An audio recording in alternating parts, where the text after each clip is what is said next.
Du coup, je vous explique pourquoi je divorce à 25 ans au bout de 11 mois de mariage. En fait, je retrouve pas le... Il y a un commentaire qui m'avait demandé, genre, c'est quoi les red flags, s'il te plaît, dis-nous, c'est quoi les red flags pour qu'on fasse pas la même erreur que toi, en gros. Et pour info, non, j'ai pas dépensé 35 000 € pour mon mariage. Perso, j'ai dépensé dans les 6 000, mais hors sujet, bref. Merci pour ta bienveillance, en tout cas. Et du coup, ouais, pour les red flags, bah écoute, je dirais vraiment, numéro 1... l'alcoolisme. Genre, franchement, j'ai pas du tout envie de critiquer ni de jeter la pierre et tout. Mais tu vas quand même le faire parce que c'est un moyen de te déresponsabiliser, n'est-ce pas? Hein, ouais, voilà. C'est vraiment, moi, la génération TikTok, moi, je suis dépassé. Moi, il y a des trucs que franchement, il faut m'expliquer. Peut-être que j'ai raté des cours, peut-être que voilà, j'ai pas la capacité cérébrale à comprendre en fait toutes ces choses-là. Il faut m'expliquer. Alors dites-le moi en commentaire si j'ai raté des cours ou si voilà, si j'ai raté quelque chose, auquel cas je ferai une mise à jour de mon cortex préfrontal, tu vois, pour peut-être comprendre. Parce que moi, ce qui m'étonnera toujours, c'est en fait la capacité qu'ont certaines femmes de laver leur linge sale en public. Ça, c'est vraiment un truc. Il faut me l'expliquer, je ne comprends pas. Vous n'êtes pas des stars. À la limite, une star, je peux comprendre. Une star, c'est une personnalité publique. Donc forcément, elle sera obligée de se justifier. De toute façon, on va lui poser des questions. Pourquoi tu n'es plus avec? Mais c'est parce que la personne est une star. Vous êtes des personnes lambda. Qu'est-ce qui vous pousse à vous afficher sur les réseaux sociaux et surtout de parler de votre vie intime ou de vos divorces? Tu dis que tu veux donner des conseils à la gente féminine. Comment tu veux donner des conseils alors que toi-même, tu n'es même pas capable de faire perdurer ton mariage? Tu divorces au bout de 11 mois. Est-ce que tu penses vraiment que tu as le recul nécessaire pour donner des conseils? Est-ce que tu penses que tu as la sagesse? Est-ce que tu penses avoir cette maturité émotionnelle pour donner des conseils aux femmes d'aujourd'hui? À un moment donné, il faut quand même faire preuve de bon sens. Vous ne trouvez pas? Franchement, c'est vraiment hallucinant ce niveau de... Mais je sais pas. In fine, TikTok, en fait, c'est votre thérapie, quoi. C'est vraiment... je sais pas. On dirait que je sais pas, comme si vous avez un besoin de vous exposer sur les réseaux sociaux. C'est quoi? Qu'est-ce que vous cherchez? En fait, quand tu fais la vidéo, tu cherches quoi, en vrai? Tu cherches quoi? Parce que quand tu nous dis que oui, tu veux donner des conseils, c'est faux. Tu cherches du soutien. Hein, tu cherches voilà un espèce de soutien féminin là, comme il y a un peu cette sororité féminine sur les réseaux sociaux, surtout sur TikTok, tu vois. Donc je pense que c'est un moyen un peu d'évacuer, tu vois, peut-être d'évacuer une certaine frustration, parce que sûrement tu as développé de l'amertume avec ce divorce, ce qu'on peut comprendre, tu vois ce que je veux dire. Mais dans ce cas-là, construis-toi de ton côté, tu vois. Et essaye d'en parler à des gens qui seront plus à même de te comprendre et à te donner des bons conseils. Tu t'es senti obligé de te justifier à cause de ce commentaire-là. Ça vous apprendra à dépenser 35 000 balles pour de la merde. Réfléchissez avant. Bah oui, mais parce que tu as laissé une brèche. Tu vois, tu permets, tu laisses les gens, tu donnes le bâton pour te faire battre. Donc, par conséquent, les gens vont pas te louper. Vont t'envoyer ce genre de commentaires. Oui, mais hors sujet. Bah oui, mais tu t'exposes. Donc, bien sûr que lui va dire qu'il va donner son avis. Parce que quand on va vous poser la question, pourquoi vous vous exposez sur les réseaux sociaux? Pourquoi tu n'en parles pas pourquoi tu parles pas à ta famille ou à tes amis? Pourquoi tu es obligé d'en parler sur les réseaux sociaux? C'est ça que tu vas commencer à dire que oui, mais c'est parce que... Non, non, non. C'est parce que vous êtes des gros bébés.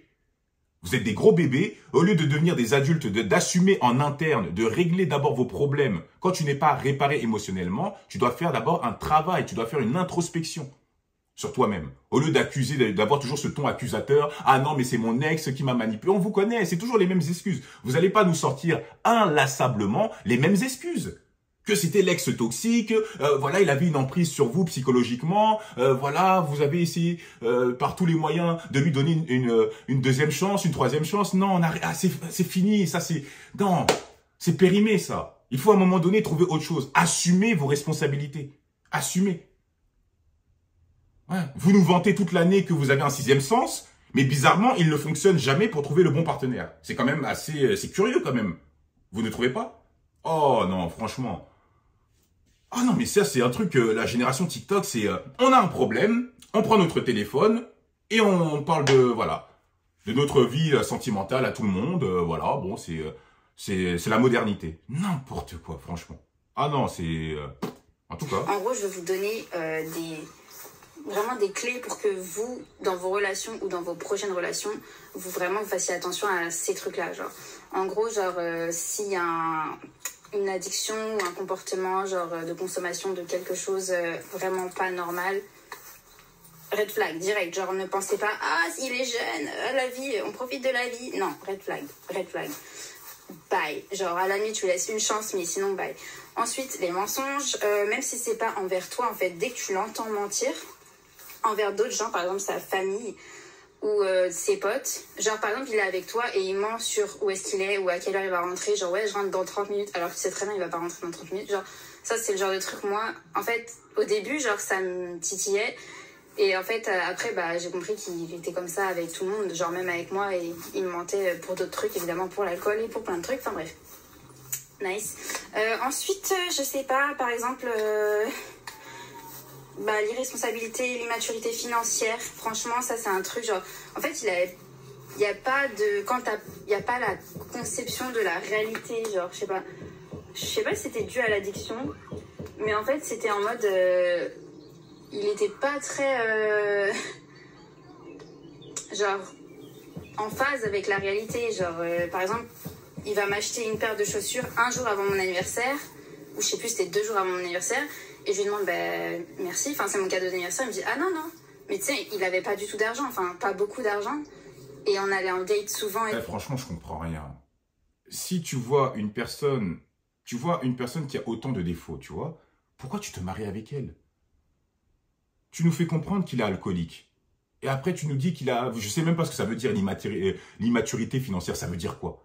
Il avait des dettes, il avait des problèmes d'addiction, je sais c'est quoi, il dépensait son argent n'importe comment, il était fauché. Mais tu n'as pas vu tout ça avant.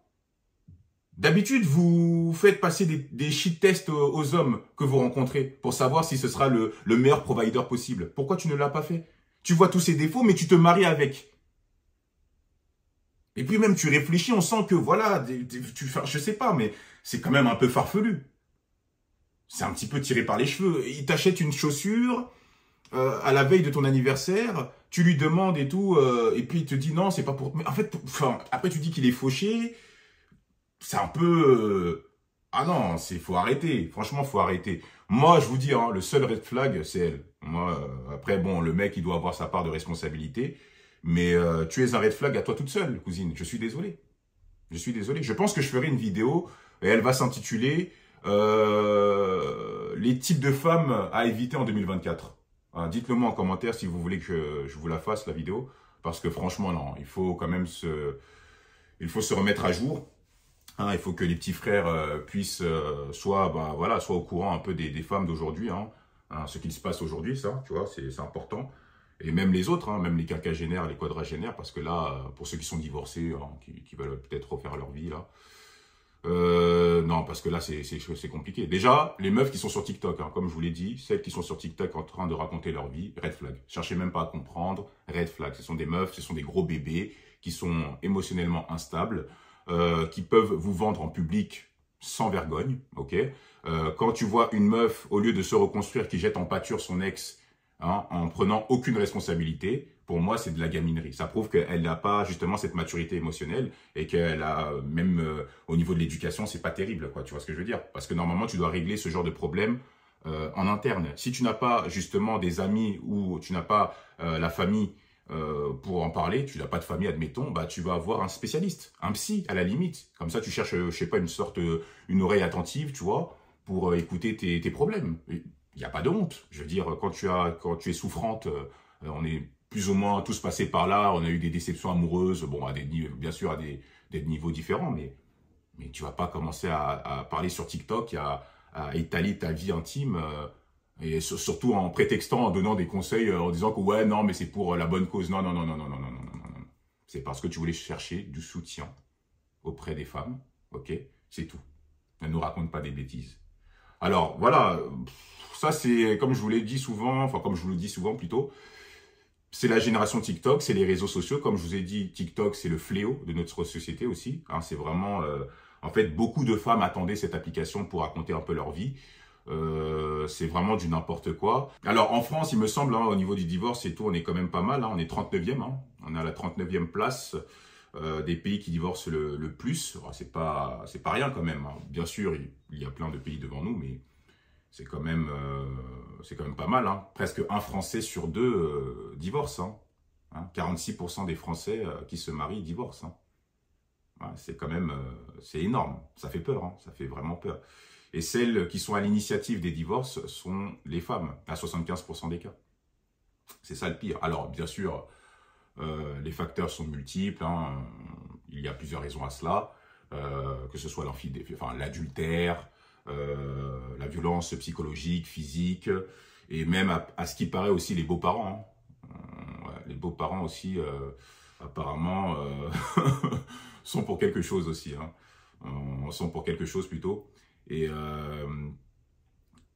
ouais, c'est vrai que... Mais c'est vrai que ouais, généralement, quand tu as un fils unique, généralement, la mère, elle est omniprésente dans la relation, tu vois, dans la vie de famille, et bah, forcément, ça ne laisse pas la place à la femme pour essayer de bien communiquer et connecter avec son mari, quoi, tu vois. Et surtout, on connaît hein, que les fils uniques, ils sont souvent très chouchoutés, voilà, c'est souvent très compliqué. Donc, quand tu as affaire à une belle famille qui même les sœurs, hein, parce que des fois, il y a les fils uniques, mais il y a aussi les sœurs. Hein. Les sœurs sont souvent aussi sont souvent des chippies, quoi, tu vois. Donc, bon, moi, il faut faire vraiment attention, les gars, quand vous vous mariez. Moi, déjà, quand tu te maries, tu peux pas prendre ça à la légère, parce qu'il s'agit quand même de ta vie. Tu vois ce que je veux dire? Quand tu rencontres une personne, ou quand tu essaies de te projeter avec une personne, tu dois mettre en place une feuille de route, en fait. C'est obligatoire. Une trame de vie. Tu vois, la structure que tu mets en place pour gérer ta vie. Tu dois savoir si la personne, en fait, elle est sur la même lignée. Sinon, ça ne va pas marcher. Quand tu vois une personne qui est alcoolique, une personne qui a des problèmes d'addiction, une personne qui n'est pas stable émotionnellement, tu ne peux pas te projeter avec cette personne. Vous n'allez pas toujours trouver cette excuse. Oui, non, mais en fait, je pensais le changer, je pensais qu'il allait faire des efforts. Non, si la base, elle est mauvaise, si le socle, il est mauvais, ça ne marchera pas. Ça ne marchera pas. C'est pas un jeu, un mariage. C'est pas un jeu. Normalement, vous vous engagez pour la vie. C'est pas un truc que voilà, c'est juste parce que vous voulez faire un beau mariage comme ça. Ouais, c'est trop beau. J'ai vu sur les réseaux sociaux qu'une personne elle a mis 100 000 € sur un mariage, c'était magnifique. Non, un mariage c'est pas un jeu. Un mariage c'est de l'entretien. Désolé pour le bruit. La personne au-dessus là fait des travaux là. Mais ouais, non, mais c'est pas un jeu. C'est pas un jeu. Le mariage, ce n'est pas un jeu. A fortiori quand vous êtes religieux. Ce n'est pas un jeu. C'est un engagement pour la vie. C'est de l'entretien. Ce n'est pas parce que dès que vous passez une épreuve difficile, ça y est, vous essayez de voir si l'herbe n'est pas plus verte ailleurs. Non, ça ne marche pas comme ça. Vous essayez de régler le problème, de trouver une solution, de communiquer, hein, de mettre un petit peu de l'eau dans votre vin, tu vois, et puis de faire en sorte que ça dure. C'est tout. Vous n'allez pas à chaque fois, dès que ça va pas, 11 mois de mariage. Mais c'est une blague, cette meuf. C'est une blague. C'est une blague. Tu as ta part de responsabilité. Alors certes, ton ex n'est pas parfait, mais tu n'es pas parfaite non plus. Donc tu ne peux pas toujours te décharger hein, ou de te dédouaner de toute responsabilité en disant que non, mais c'est lui. Non.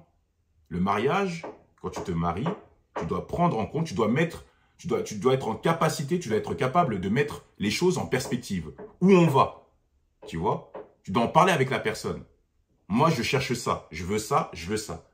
Tu vois? Si tu n'es pas t'es pas dans la même optique, on se sépare. Ça ne sert à rien de commencer à vivre une passion et tout. L'amour passionnel, c'est pas quelque chose qui dure très longtemps. Non. Au début, voilà, c'est très, c'est beau, c'est folklorique, voilà, vous croquez la vie à pleines dents, tout ça. Il y a ce désir un peu sexuel, c'est les débuts. Après, c'est de l'entretien. Il faut du respect, de la loyauté, de la communication, tu vois. Et aussi toujours créer cet effet de surprise. C'est très important.